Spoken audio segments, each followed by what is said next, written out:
Hi there, and welcome to the second episode in the series Teaching Learning Strategies.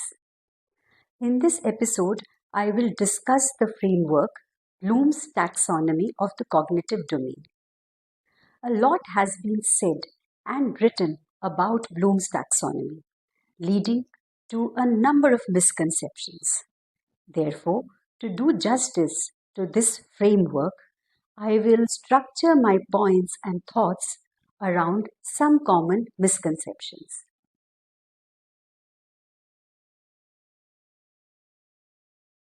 First and foremost, Bloom's taxonomy is not a prescriptive framework, rather, it's a descriptive framework. Let me elaborate on this with the help of an analogy. When you visit a doctor with an ailment, he or she may write out a prescription for you and recommend some blood work if required.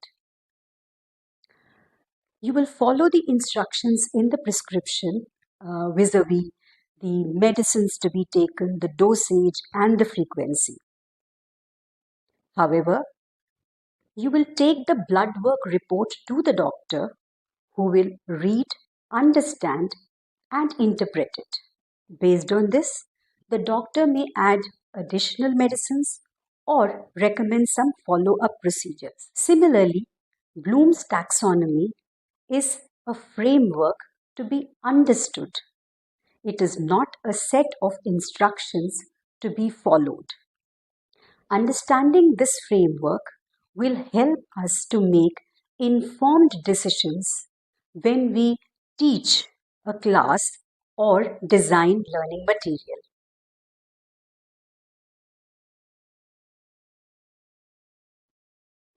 Secondly, you cannot teach at every level of Bloom's taxonomy. You can teach typically at levels 1, 2, and 3, and you can design assignments for your learners to attempt at levels 4 and above. Again, let me put this in perspective with the help of an example. Suppose you are conducting a session on story writing. You will probably begin the session by listing the key components of a story, such as the characters, the setting, the plot, conflict, etc. These are components that the learners will need to remember. That's level 1. Next, you may explain each of these components with the help of examples, which learners will need to understand. That's level 2. Then you may demonstrate the process of story writing, perhaps using a template or a format. Basically, walk your learners through the process of story writing. This is level 3 application. Then you may ask your learners to read some stories and deconstruct it, identify the components such as the conflict, plot, characters, etc. This is analyzing level 4. A point to note here is that this is an assignment, an exercise, an activity. Next, you may even give your learners a set of parameters and ask them to evaluate some stories. This is level 5, evaluating. Synthesis is achieved by very few people.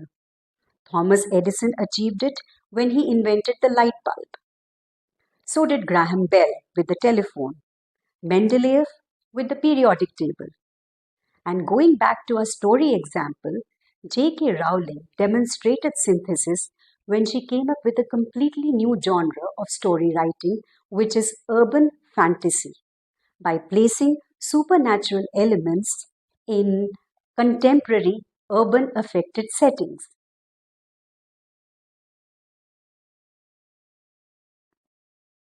Thirdly, not all disciplines require all levels of thinking. For instance, when you're training firefighters, you expect them to follow standard operating procedures rather than being creative. On the other hand, the discipline of art will require high levels of creativity.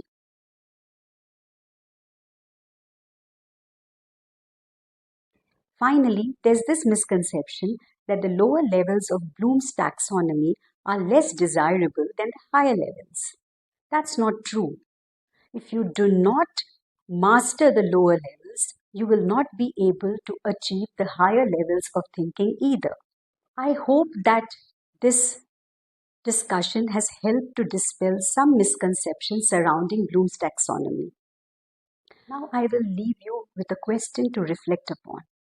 When a school student, say someone from the middle grade, maybe 6th, 7th, or 8th, writes a story, what level is he or she demonstrating? Is it application or synthesis? Please do share your thoughts in the comment section below. If you want to learn more about Bloom's taxonomy, you can go through a chapter that I have contributed to an open source book on instructional design. You will find the link to this chapter in the description section below. Hope you found this episode useful. If you did, please do like, subscribe, and share. That's all. Have a good day.